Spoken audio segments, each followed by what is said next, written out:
sebagainya, kemudian duduk makam tafakur, duduk makam tadabbur, duduk makam muraqabah, duduk makam muhasabah. Macam mana lagu ni? Macam mana lagu ni? Dah kita baca suratul Namli. Allah Taala berfirman, bermula bukit-bukit itu bergerak seolah-olah bintang-bintang di langit. Pernah kita terfikir tak bukit bergerak? Yang kita faham selama ni, bulan berjalan, betul tak? Bintang bergerak, matahari bergerak tak? Wasyamsu tajri li mustaqarril laha. Tu dalil mengatakan matahari pun berjalan di atas orbitnya. Dah.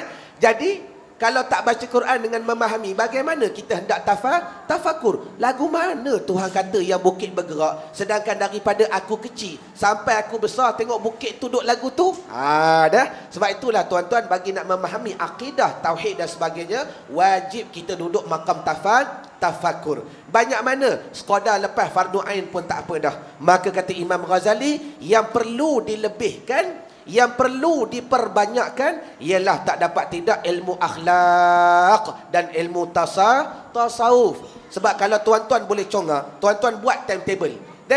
Balik nanti congak, ya Allah ya Tuhanku, bermula aku buka mata sampai aku tidur, berapa banyak tuan-tuan zahirkan fiqh. Tuan-tuan buat timetable terlampau sedikit dalam kehidupan. Dalam kehidupan kita, bermula kita buka mata sampai kita mati, berapa banyak aku menzahirkan tauhid? Tak banyak tuan-tuan. Yang banyak kan kita menzahirkan akhlak. Bagaimana adab kita dengan isteri, adab kita dengan anak-anak, adab kita dengan sahabat, cara nak berjalan, cara nak makan, cara nak bermuamalat, cara nak bekerja, cara nak menguruskan anak-anak buah, cara nak berhadapan dengan bos dan sebagainya. Semua itu dipanggil dunia akhlak dan sifat-sifat yang baik. Sebab tu hari ni tuan-tuan, perasaan manusia di antara kita ni kadang-kadang timbul hasad, dengki dan sebagainya kerana tak memperbanyakkan yang telah dibanyakkan oleh Nabi. Duk mengaji hadis tak salah, tapi bila terlebih sangat mengaji hadis bermakna nak jadi mujtahid. Dalam hadis tak ada ni, bid'ah ni. Allahumma salli ala Muhammad. Mengaji hadis banyak mana? Kalau setakat baru khatam Bukhari, tak alim lagi. Dalam Bukhari baru ada 10% daripada hadis sahih yang telah disahihkan oleh Imam Bukhari rahimallahu ta'ala. Dah.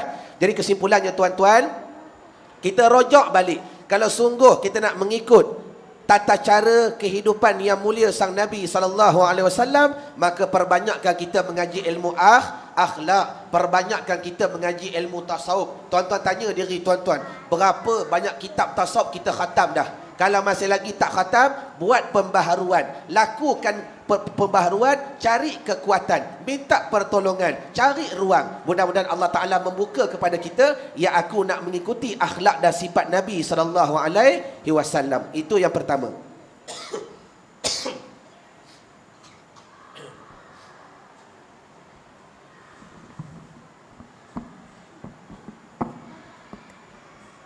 Yang kedua, bermula umur Nabi 50 tahun, 40 tahun afwan lakum, sehingga umur Nabi dia 53 tahun, 13 tahun di Mekah. Dipanggil peringkat yang kedua. Apakah perkara yang Nabi nak tonjolkan kepada kita agar kita perlu lebihkan selepas kita melebihkan ilmu akhlak dan tasawuf? Sebagaimana kata Imam Ghazali tadi, mengaji ilmu fiqh lepas cukup syarat tak apa dah. Mengaji ilmu tauhid lepas cukup syarat tak apa dah. Tapi mengaji tasawuf sampai bila? Sampai nyawa kamu diambil badan. Wajib mengaji ilmu tasawuf sampai mati. Dalil tuan-tuan boleh bacalah kitab-kitab ulama. Yang kedua, bila mana umur Nabi 40 tahun sehingga umur Nabi 53 tahun, 13 tahun di Mekah, apakah perkara yang supaya Nabi nak menyontohkan kepada kita supaya menjadi ikutan? Jawabannya tak dapat tulis, iaitu zikrullah. Kenapa zikrullah yang menjadi ikutan dan wajib kita perbanyakkan? Jawaban, 13 tahun di Mekah, Nabi mentadbir, Nabi menguatkan hati para sahabat, Nabi meyakinkan hati para sahabat. Apakah amalan yang dijadikan Nabi? Sedangkan ketika itu semayang dah turun belum? Tak. Semayang tak turun lagi di Mekah. Sedangkan semayang turun 2 tahun sebelum hijrahnya Nabi ke Madinah. Nak mudah faham, tahun ke-11. Dah tahun ke-11 sebelum berhijrahnya Nabi ke Madinatul Munawwarah.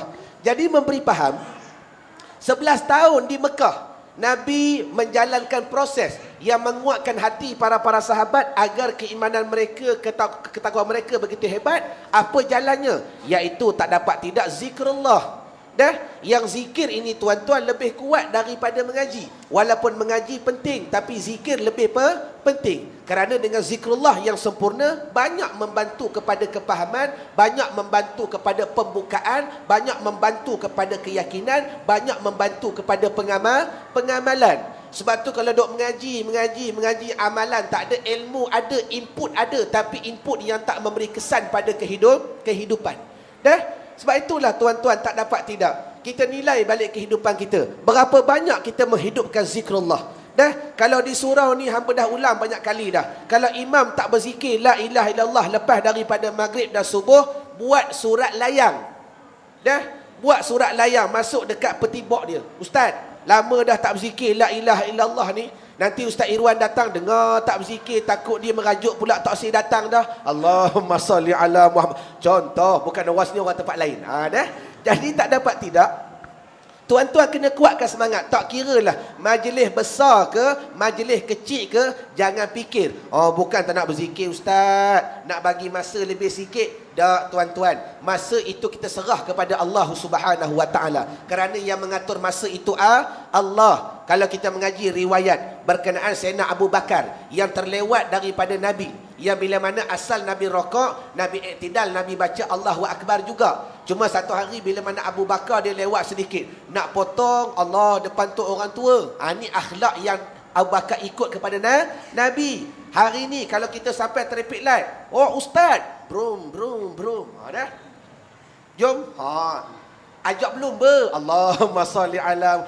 Ustaz dah lah kereta lama. Dia kereta Mercedes, dia potong ustaz. Dah. Berapa banyak hari ni yang mampu buat begitu. Kereta ustaz tu belakang sikit. Dah. Allahumma salli ala. Contoh baik.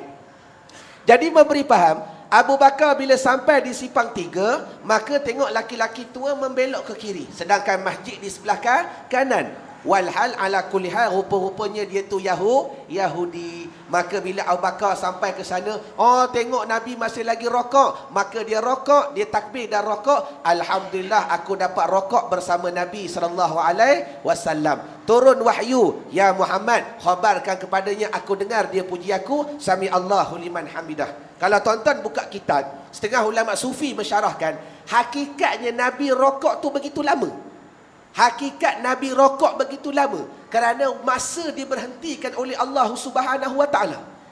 Bermakna kebiasaan Nabi rokok tu seminit. Tetapi tak dapat tidak, sebenar Nabi rokok ketika itu setengah jam. Cuma macam mana tak berasa setengah jam? Kerana waktunya diberhentikan oleh Allah Subhanahu wa ta'ala. Macam tuan-tuan tengok iklan, kita kata stop, semua berhenti. Contoh, hamba duk berjalan lagi. Boleh faham tak? Pop, semua berhenti. Ibarat masa berhenti, kita duduk berjalan lagi.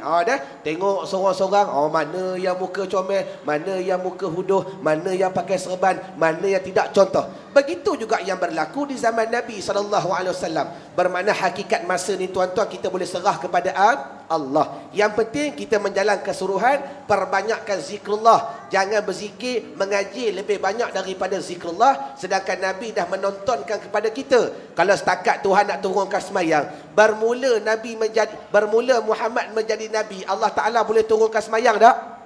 Boleh. Sedangkan semayang ni bukan semata-mata bagi Nabi.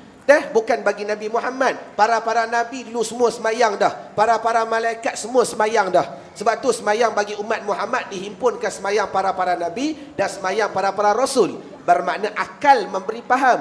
Kalau Allah Ta'ala nak menurunkan semayang bagi Nabi begitu lama, Tuhan boleh buat dah. Kenapa Tuhan tak buat? Bermakna banyak lagi agenda Allah Ta'ala nak mengajar kepada kita dengan akhlak dan sifat-sifat yang baik.